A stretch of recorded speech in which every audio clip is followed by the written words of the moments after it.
Video எடுக்கிற குலுக்கவா?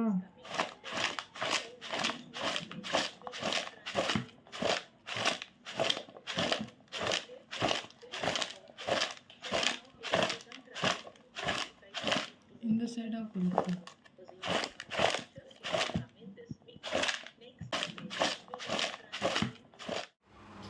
இது வந்து இந்த மாங்காயில் வந்து ஊறி வந்த தண்ணியை வடிகட்டி அதில் நான் வந்து இந்த மிளகா பழத்தை ஊற வச்சுருக்கேன். கொஞ்சம் ஊறின அப்புறம் அரைச்சானா ரொம்ப நல்லா விழுதாக அரைக்க ஈஸியாக இருக்குங்கிறதுக்காக வேண்டி அடிஷ்னலாக தண்ணி ஆட் பண்ணால் கெட்டு போகும். அதனால நான் வந்து இந்த மாங்காயில் இருக்கிற உப்பு, மஞ்சள் பொடி, நம்ம கொஞ்சம் விட்டு ஆவணக்கெண்ணெய், அந்த கலந்த எண்ணெயை அந்த தண்ணி வந்து ஊறி வந்ததையே எடுத்து இதில் நான் வந்து ஊற வச்சுருக்கேன்.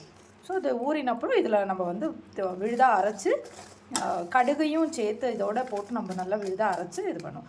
இது வந்து நம்ம ஊற வச்ச மிளகாப்பழமும் கடுகுமா சேர்த்து இந்த மாங்காயிலேருந்து இருந்த தண்ணி அதை விட்டு அரைச்சி எடுத்துருக்கோம். நல்லா விழுதாக அரைச்சி எடுத்துருக்கோம். இதை வந்து இந்த மாங்காயோட கலக்க போகிறோம் இப்போ வந்து. ஸோ இதை வந்து ஜஸ்ட் அப்படி மாங்காயோடு கொட்டி நம்ம வந்து இதெல்லாமே நல்லா இந்த மிச்சம் இருக்கிற தண்ணி எல்லாமே இதில் விட்டு அழகாக மிக்ஸ் பண்ணிடலாம். ஸோ இந்த தண்ணியை இதில் விடும்போது என்னென்னா, இந்த தண்ணியில் இந்த விதையெல்லாம் இருக்குது இல்லையா, ஸோ அதெல்லாம் வந்து கொஞ்சம் வடிகட்டி விட்டானா நம்மளுக்கு இந்த விதையெல்லாம் கொஞ்சம் வராமல் இருக்கும். அடியில் ஏதாவது மண்ணாட்டமாக ஏதாவது இந்த மாங்காயோடோ இல்லைன்னா அந்த சால்ட்டுலலாம் இருந்த ஏதாவது கசடு இருந்தானா அதுவும் நம்மளுக்கு ஸ்ட்ரெயின் ஆகிடும். ஸோ நம்ம மாங்காய் வந்து இன்னும் நிறைய நாளைக்கு கெட்டு போகாமல் இருக்கிறதுக்கும் அதே மாதிரி சாப்பிடும்போது ரொம்ப நல்லா இதாக இருக்கிறதுக்கும் நல்லாயிருக்கும். ஸோ இதை வந்து இந்த மாதிரி நல்லா மிக்ஸ் பண்ணி இந்த மிளகாப்பழ விழுது எல்லாமே நல்லா மிக்ஸ் பண்ணி நம்ம இதில் சேர்த்துடலாம். இந்த மாங்காயோடு விட்டுடலாம். இந்த மாதிரி எல்லாமே விட்டாச்சு. இது அப்புறம் நல்லா வந்து கீழேருந்து மேலே நல்லா கிளறி விட்டுட்டு இதை வந்து நல்ல ஒரு ஜாடி மாதிரி ஏதாவது இருந்தானா அதில் ட்ரான்ஸ்ஃபர் பண்ணிக்கலாம். இது கிளறதுக்கு சௌரியமாக இருக்கிறதுக்காக வேண்டி நான் வந்து இந்த மாதிரி ஒரு கண்டெய்னரில், அகலமான கண்டெய்னரில் போட்டிருக்கேன். இதை அழகாக கிளறி விட்ட அப்புறம் நல்லா எடுத்து ஒரு ஜாடியில் வந்து ட்ரான்ஸ்ஃபர் பண்ணலாம். ஸோ அழகான நல்ல கிரேவியும் மாங்காயுமா நல்ல ஒரு வடுமாங்காய் வந்து தயாராக எடுத்து, ஸோ இது ஒரு வாரம் 10 நம்ம அந்த மாதிரி வச்சு ஜாடியில் வச்ச அப்புறம் அழகாக நம்மளுக்கு எடுத்து யூஸ் பண்ணிக்கலாம்.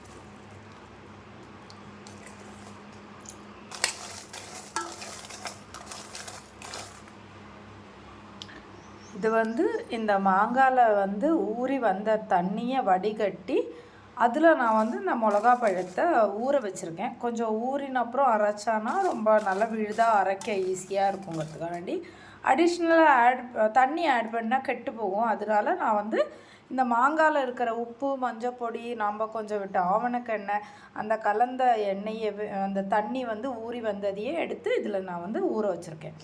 ஸோ இது ஊறினப்புறம் இதில் நம்ம வந்து விழுதாக அரைச்சி கடுகையும் சேர்த்து இதோட போட்டு நம்ம நல்லா விழுதாக அரைச்சி இது பண்ணுவோம். ஸோ கொஞ்சம் நேரம் ஊறட்டும், அப்புறம் நம்ம வந்து அரைச்சி மிக்ஸ் பண்ணுறதை நான் உங்களுக்கு காமிக்கிறேன். இது வந்து நம்ம ஊற வச்ச மிளகாப்பழமும் கடுகுமா சேர்த்து இந்த மாங்காயிலேருந்து இருந்த தண்ணி அதை விட்டு அரைச்சி எடுத்துருக்கோம். நல்லா விழுதாக அரைச்சி எடுத்துருக்கோம்.